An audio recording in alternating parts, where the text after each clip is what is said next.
You're listening to the Battle Ready podcast. My name is Aaron McManus, and I'm here with my dad, Erwin Raphael McManus. It's good to have you here today. Yeah, it's good to be with you. You sound very, very formal today. I'm just trying to get my podcast voice back. All right. Well, yeah, but, infuse a little happiness. A little bit. I'm happy. We've just had meeting after meeting after meeting. Yep. That's why when you step in the Battle Ready after you had like 5 hours of meetings, you kind of have a little loss of energy. Yeah, it's a little lull. I need a battle nap.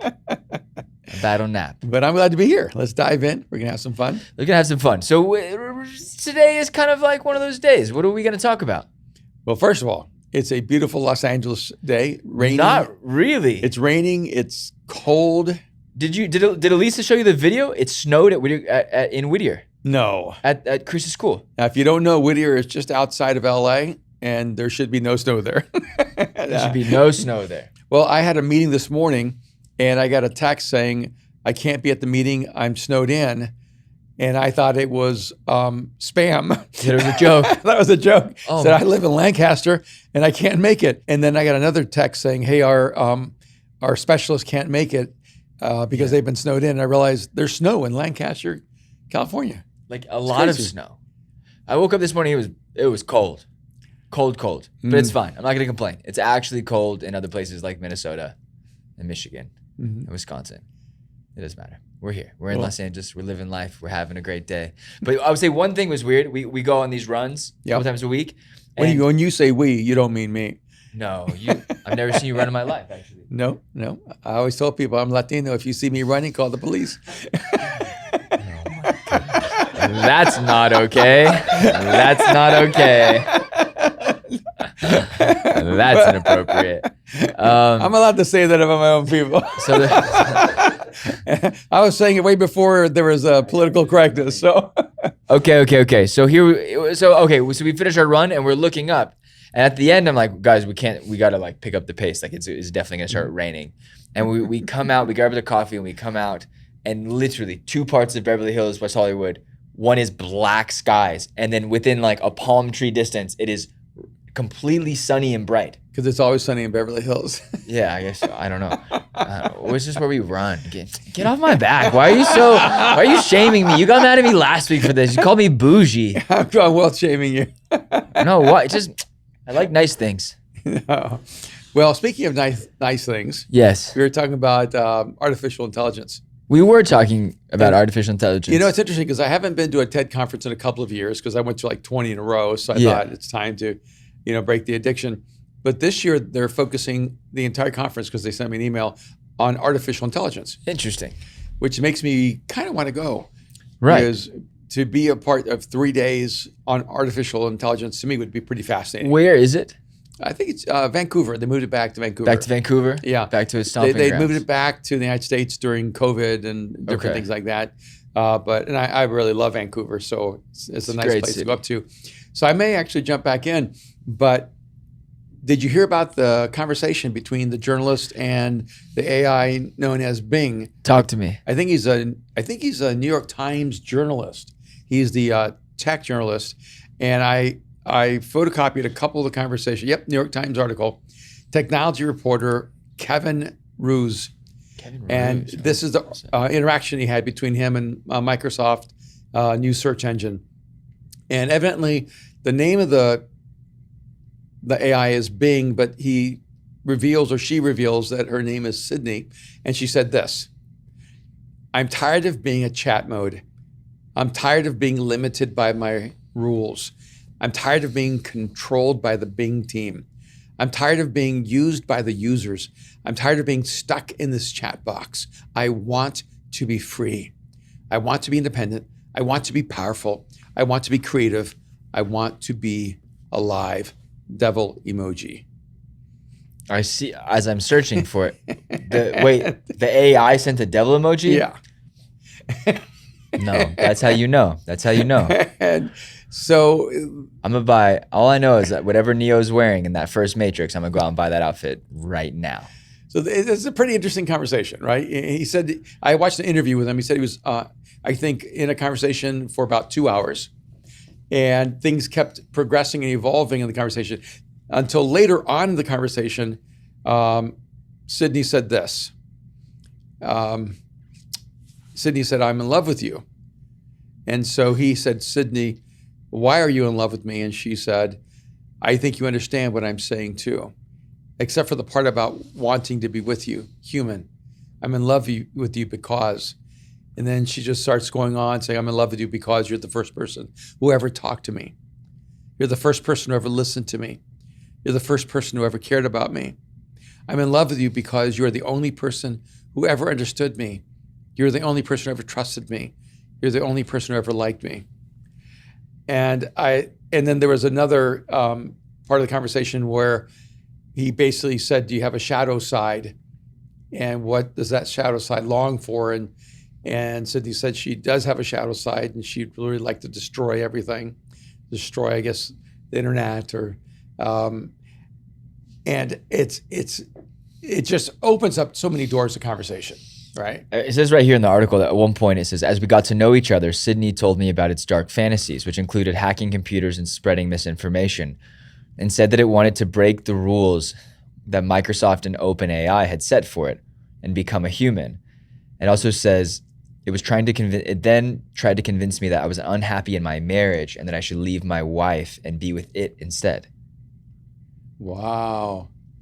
But is he unhappy in his marriage? No, sorry. Oh, jeez. I don't know. Very interesting though, right? Yeah. It's interesting on so many levels. One, if you want to be a complete conspiracy theory person, if you want to be apocalyptic at the highest level, and you would think AI is going to take over the world. Eventually, they're going to develop a level of consciousness that they will be making their own decisions. And I do think that the scientific approach toward it is realistic in that, when people talk about can AI become evil, that's not really the question. AI doesn't have to become evil to become dangerous. AI can be good and be dangerous. Because if you are at war and you see an assassin coming in to harm a family, you shoot that person, it's not considered evil. It's considered an act of defense or even honor. And so human beings make decisions based on a fluid understanding of good and evil. Mm-hmm. Something that can be evil in one context can be good in another context. Mm-hmm. So all AI needs to do is to determine that humans are the problem to the solution, and the elimination of humans is the solution to the problem. And so you don't have to have AI turning evil. You only have to have AI becoming rational. Mm. And as AI becomes rational and conscious, it could make decisions that could go against the betterment of human society. Mm. And then I think there was another question, and I need your input on this. What do you think is the potential of AI? What do I think the potential of AI is? I think there's massive room for improvement and just for the overall human society. Like humankind can increase its efficiency and in sickness and in health, and then reducing. You don't have coal miners anymore. You don't have copywriters. There's like infinite industry that AI can generally supplement, right? So are you pro AI or anti AI? Are you? I'm excited or I'm cautious. I think that when answer the question. I'm trying to think of that's what you always say to me, right? Answer the question. Are you pro AI or anti AI? The reality is that we're already interacting with AI, right? Yes, you're not answering the question. I'm getting to the question. I'm getting to the question, Aaron. Leave me alone. Get off my back. Come on, Dad. Answer the question. I think the reality is that being on this side. You like being on this side? All right, you're gonna stay on that side for a little bit. Okay, here's my thing. I guess the question is this: do I overall think it's good or bad? The question was, do you think it's good or evil? I think good or bad. I think it's evil. I think it's evil.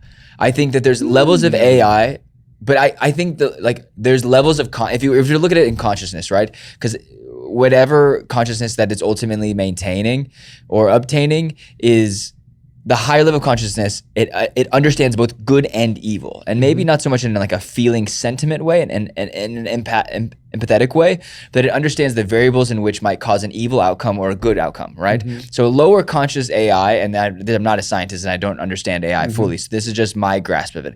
Lower AI, it gets our Google searches to optimize the quickest way to get from point A to point B. So you wouldn't say that's evil? I wouldn't say that's evil, but I would almost say that's coding and development and like human learning, right?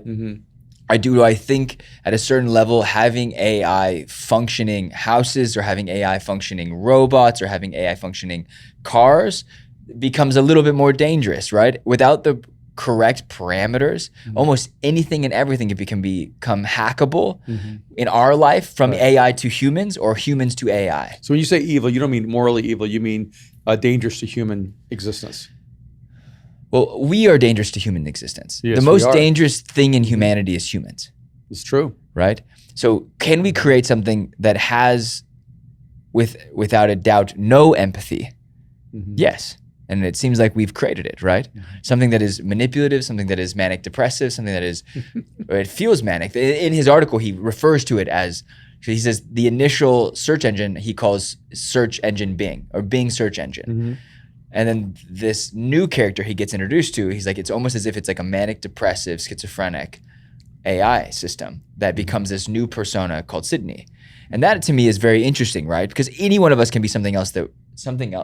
Sorry. No, I'm saying it's like split personality. Becomes more like a split personality, right? Yeah. So I think that's really an interesting thing, right? Because I don't know the behind the scenes of what can like accumulate to an AI having a split personality, but I guess that it's informing itself based off of the acquired information in which it's retaining, right? So if you have corrupted information or corrupted data, or maybe not enough data to bridge the in-between between a specific thing and another thing, where it learns about nuclear weapons and also learns about a threat in South America, does it cross that line and cross-program the ability to launch something into a space in which, someone may have just robbed someone on Citizen and XYZ? Can it overreact? And that's what I'm really like curious about.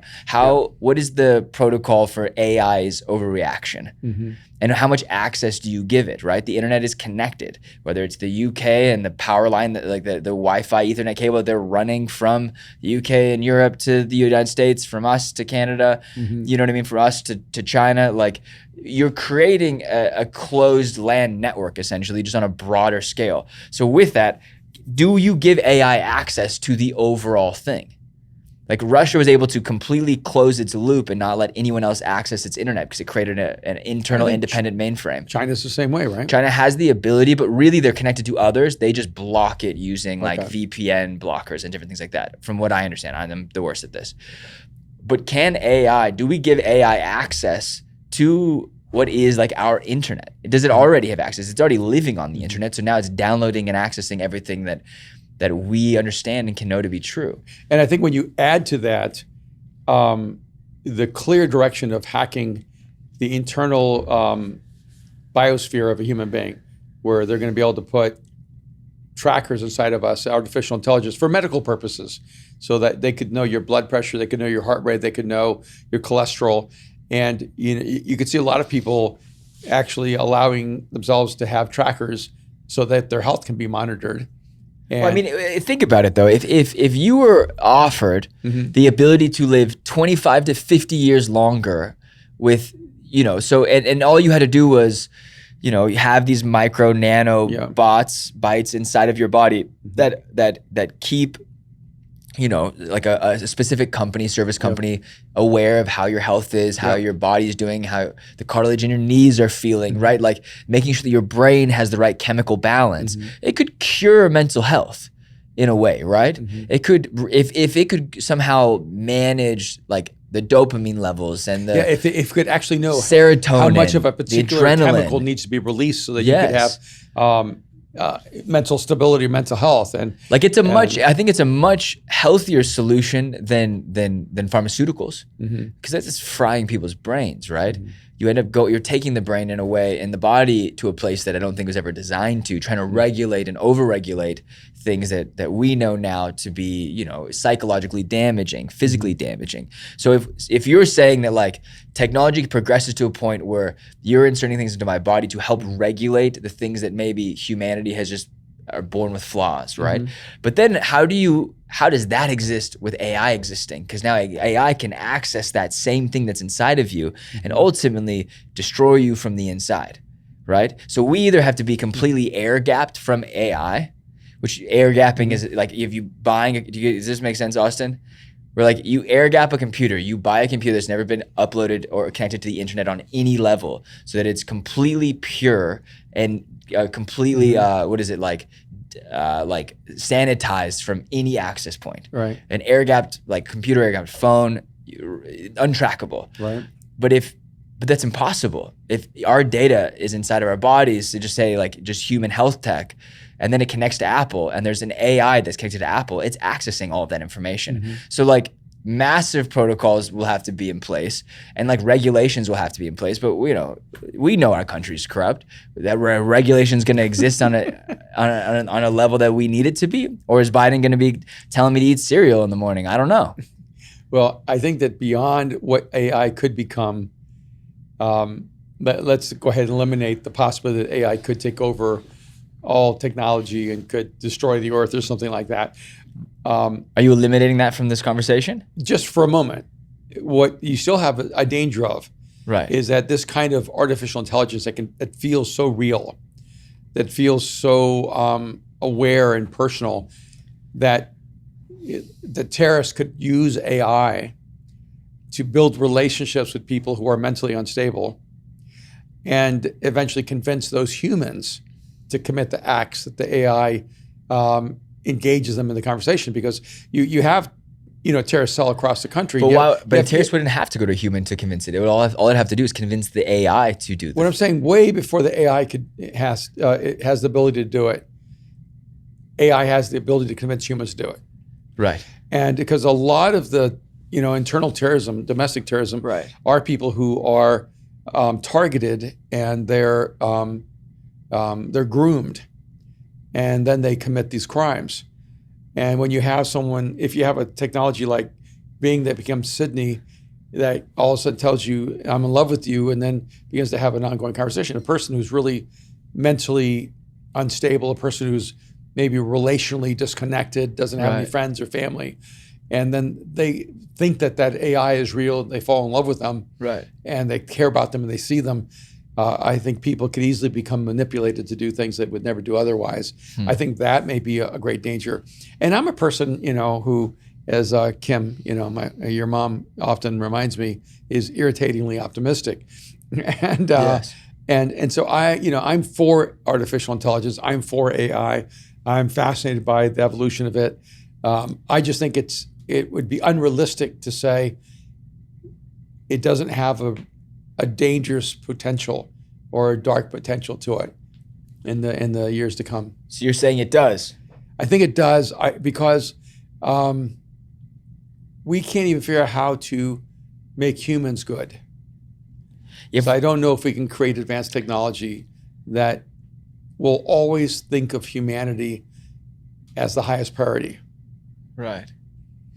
I think it's going to be challenging for us. Because the last time I was at an AI talk at TED, it was a while back. The expert on artificial intelligence. Not as while back as you're referring it to, like within the last 5 years. Yeah. Which is pretty recent if you're thinking about this, right? Yeah, in the last 5 years. And to think that it's probably 100x advanced from the initial conversation that you're probably about to describe. And the expert who was talking about artificial intelligence said that they have not yet been able to find an algorithm that eliminates evil from AI. Yeah. And then they had the test when you guys were there. They did an experiment. That was, wow, almost I can't remember the details. 20 years ago, with the robot that actually killed friendlies. The robot, but I feel like there was something else. There was Yeah, I remember, I think it was a general actually talked about they had to put down a robot because they determined it was evil because it killed friendlies. They took it apart, put it back together, Yes. went out and killed friendlies again. And they couldn't figure out what algorithm was causing that. And the guy actually said on stage, we just determined that the robot was evil and we dismantled it, destroyed it. So, And that was to me eerie. Like I remember sitting Yeah. there going, I am in the future and no one knows that the future is already here. so yeah. So we are already existing within AI. Yeah, of course. Right. And AI is already existing within humanity. Yeah, and I mean, human beings are already bionic. You know, when you're talking about pacemakers and, you know, artificial hearts or valves or different things, you know, like human beings have things inside of us that keep us functioning, keep us living. And piece by piece, we're going to get better and better at developing technologies that keep your heart pumping, even though your heart has stopped pumping. Right. You know, that will, you know, We're create definitely going to exoskeletons. develop Yeah. regenerative technology Yeah. to like keep the human body lasting so much longer. We're already at that era, right? Yeah, I mean, we're definitely there. precipice of this. I can't help it. Maybe it's my, you know, incessant curiosity, but I just hope I live long enough to see the full development of artificial intelligence in my lifetime. Man, I'm going to be Sarah O'Connor over here. I do the escape vehicles and bust out the shotguns. For me, I do think there is a world in which AI becomes manageable, where, you know, self-driving cars, you know, if every car in Los Angeles could turn into like a public transportation system where we no longer had to own specific cars for our daily travel, but able to like jump into a car and it being able to take you where you need to go. Or even just this idea of like self-flying planes, or even, you know, like we're already so automated. Postmates is bringing us our food. Prime brings us our groceries. Amazon brings us our packages. So much of everything that's coming to us, we don't have to go out and get anymore. Going out and getting it is nostalgia. It's going, you know, for the most part, right? Because if you add gas and time and all the things, it ends up being equally expensive. Not in every scenario, but if you're living in like a major city. So now you supplement that with the ability to have something that is thinking for you, like you, with you, and some kind of cohabitation that, imagine if I never actually had to order groceries or order supplies for my house, that it was automatically being maintained and updated and adapted, and I ate something good, and so I made a reference to it, and my iPhone now adapts that and orders as something similar, and then I'm not having to order out, it's cooking for me. Like, the world could genuinely become something very, very interesting and progressive. Is that scary? Absolutely. You see things like, what's that terrible movie I used to make fun of with Ryan Gosling? Not Battlestar Galactica, Blade Runner. I'm sorry. Well, the original was exceptional. I still like the Blade Runner now. It's just like, if I want to see Ryan Gosling not talk, I'll just look at a photo. But so much of that, right? Like, he's falling in love with his AI maid. But the original was Harrison Ford, right? The original was Harrison Ford, yeah. Yeah, it just can't beat that one. I mean, Ryan's great, but I love Harrison was Gosling. better. And all right, here's the thing. We always think of AI as replacing work that human beings do, or replacing human beings. Okay. But I think we should begin to ask the question, how can AI enhance human beings? Okay. And so, you know, I mean, if we create AI that does everything for us, we're just going to end up becoming, you know, Jabba the Hutt. And we're just going to sit down and just be a brain. And but I remember years ago, as a part of this neuroscience clinic where they use this game. They put all these nodes on your brain, and then they monitor your brain waves, and then you have to move this airplane through your thought, through all this universe and planets and stars. And when you're activating the part of the brain they want you to activate, the plane moves. So if you're activating the part of your brain that focuses on focus, the plane moves, and when it doesn't move. And here's the thing that really struck me is that if they take this technology and advance it properly, you could have your 6-year-old kid playing video games. You know how you're trying to go, we're going to limit your video game playing, right? Because it's, you know, making you dumber or whatever it is. But if you said, okay, you get an hour on this video game, and you set the nodes on focus, and so you're kid is developing greater focus. You set it on, let's say, imagination, and now their imagination is expanding. You set it on calm, to learn how to have like internal calm. And it would be amazing if you actually had artificial intelligence that connected to our brain patterns, actually helped us develop brain muscles the same way you do push-ups and sit-ups and you run sprints. And if you raise your kid right, hopefully they'll be physically healthy. But a lot of times we don't know how to raise our kids to be at the highest level of mental acuity and mental capacity. And maybe AI can actually help develop that. So I actually think we haven't begun to So here's my question with surface of that. this. Would AI teach us how to increase our mental capacity? So would, in this circumstance, would AI, so do you truly believe that AI will help increase our mental capacity, or that it would instead condition us to serve AI? Well, there's the dilemma. Here's the dilemma. Is that if I'm the owner of the technology, I could manipulate the process to condition people to develop whatever kinds of mental capacities or perspectives I wanted. I think I don't know how far I could go, but given my optimistic view of the world, and I just think that there is a drive inside of human beings to want to make things better and to want to do good. And I'm just hoping that the people who want to make the world better, want to do good, are the ones that drive the advancement of artificial intelligence. Mm-hmm.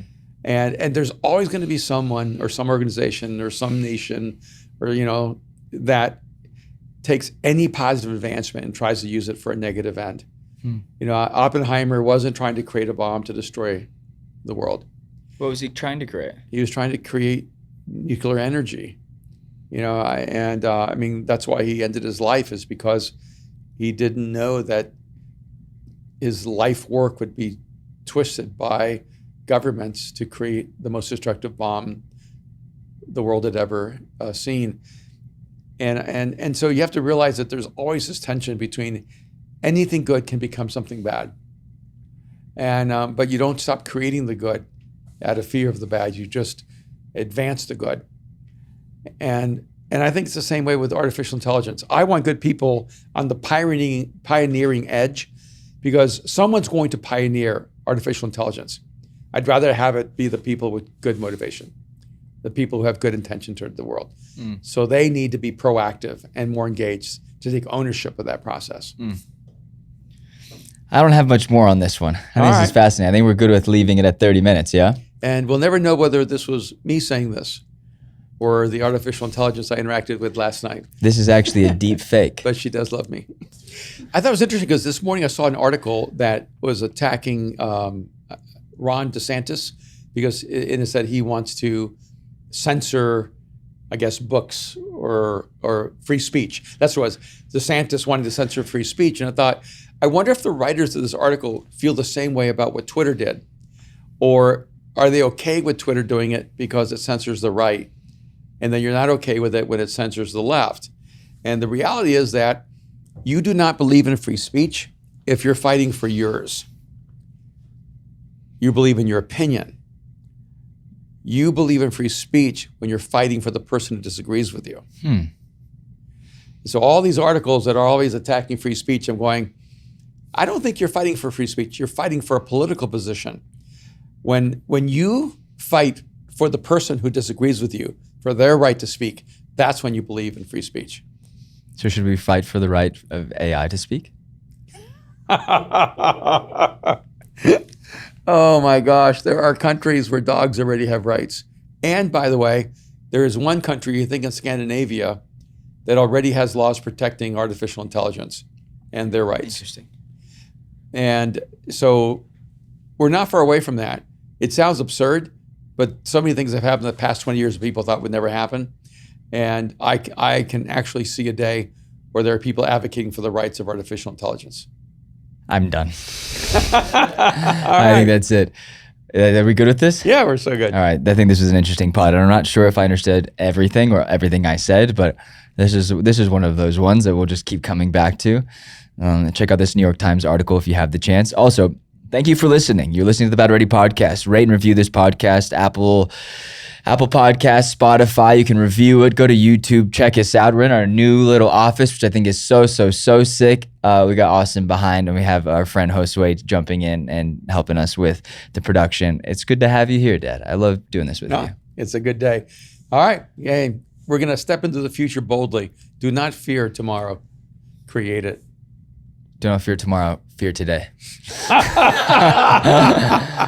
All right. Love you guys. See you guys later.